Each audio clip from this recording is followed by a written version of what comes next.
मुंबईतल्या पावसाच्या स्थितीबाबत आमचे प्रतिनिधी शिशिर शेलार अधिक माहिती देत आहेत. शिशिर, विनायक, मुंबईतली सध्याची पावसाची स्थिती बघता कालपासून म्हणजे गेल्या 24 तासांमध्ये मुंबईमध्ये बघितलं तर जवळपास 37 मिलीमीटर जास्त पाऊस पडलेला आहे. आणि खास करून मुंबईचे जे लुलाई एरियाज आहेत त्यामध्ये दादर हिंदमाता असेल, अंधेरी, जोगेश्वरी, कुर्ला, सायन, माटुंगा यासारखे जे परिसर आहेत इकडे देखील सध्या आपण बघतोय सततच्या पावसामुळे इकडे जे लुलाई एरियाज आहेत तिकडे देखील पाणी भरलंय. हिंदमातामध्ये गुडघाभर पाणी होतं, त्यामुळं ट्रॅफिकची एक समस्या मुंबईमध्ये ह्या एकूण भागांमध्ये आपल्याला बघायला मिळते. खरं तर या आधीच बीएमसीनं हे घोषित केलं होतं की शाळांना या दुपारच्या सत्रात सुरू होतात त्यांना सुट्टी घोषित करण्यात आली होती. पण त्याचबरोबर मुंबई पोलिसांकडून देखील एक ट्विट करण्यात आलं होतं ज्यामुळे त्यांनी सांगितलं होतं की नागरिकांनी इकडे काळजी घ्यावी, जर गरज असेल तरच घराबाहेर पडावं. सध्या मुंबईची स्थिती बघितलं तर मुंबईमध्ये येत्या 3-4 तासामध्ये मुसळधार ते अतिमुसळधार पाऊस पडणार आहे. आणि त्यामुळेच मुंबईचे लोलाई एरियाज पण त्याचसोबतच बाकी जे मुंबईतले महत्वाचे ठिकाण आहेत तिकडे देखील प्रशासनानं जे आहे तैनाती केलेली आहे. खास करून जे लोलाई एरियाज आहेत तिकडे पंपिंग स्टेशन बसवण्यात आले होते.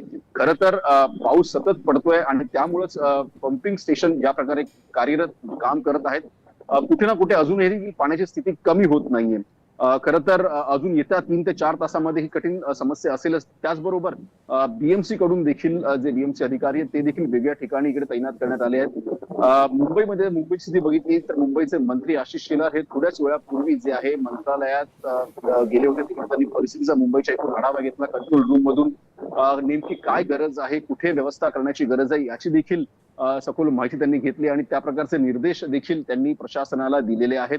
मुंबईमध्ये खरं तर काही जे ठिकाण आहेत मी आता सांगितलं ज्या प्रकारे जुलुलाई एरियाज आहेत तिकडे पाणी भरल्यामुळं जी ट्रॅफिक आहे ती डायव्हर्ट करण्यात आलेली आहे. त्यामुळे बसेसचे रूट देखील मोठ्या प्रमाणात बदलण्यात आले आहेत. शिशिर, या जो पाणी साठलेलं आहे त्याच्यामुळे रस्ते वाहतुकीवर तर परिणाम झालाच आहे.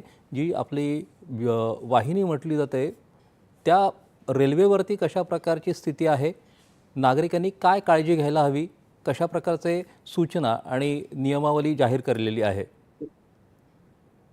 अर्थात प्रशासनाकडून या संदर्भातली अधिक सूचना देण्यात आली आहे की जेणेकरून जे किनारपट्टीवरील मधील लोक आहेत त्यांनी देखील समुद्रात जाऊ नये. पण त्याचबरोबर जे शहरामध्ये राहणारे लोक आहेत मुख्यत्वे या विभागातली त्यांना देखील सूचना देण्यात आल्या आहेत की त्यांनी देखील गरज पडल्यास तरच बाहेर जावं. दुसरीकडे आपण बघतोय की मुंबई लोकल ट्रेन आली लाईफलाईन आहे मुंबईची, पण मुंबई लोकल ट्रेन देखील सध्या जवळपास 15 ते 20 मिनिटांनी उशिरा आहे. खरं तर मुंबईच्या सेंट्रल लाईन माटुंगामध्ये पाणी साचल्यामुळं मुंबईची जी लोकल ट्रेन आहे ती संथ गतीने पुढे ती चालू आहे. सर्वात महत्वाचं म्हणजे एनडीआरएफ आणि एसडीआरएफ हे प्रत्येक ठिकाणी तैनात करण्यात आलेले आहेत. जी माहिती आपल्याला सध्या मिळते त्या अनुषंगाने मुंबईमध्ये देखील एनडीआरएफ टीम आणि एसडीआरएफ टीम तैनात करण्यात आलेली आहे. त्याचबरोबर आम्ही सांगितलं की प्रशासनाकडून याचा आढावा घेण्यात आलाय. मुख्यमंत्री देखील यावरती बारकाईने नजर ठेवून आहेत.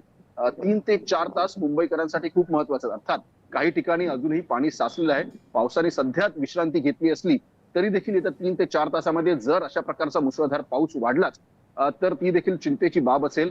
खरं तर हाय टाईड आणि लो टाईड हे देखील महत्वाचं आपण बघतो की या दरम्यान जर पाऊस जास्त पडला तर मुंबईमध्ये नेमकी काही ठिकाणी आपण बघतो की पाण्याची कोंडी होते.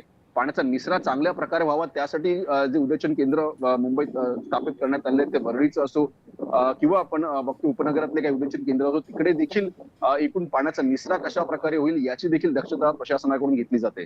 विनायक, धन्यवाद शिशिर आपण दिलेल्या माहितीबद्दल.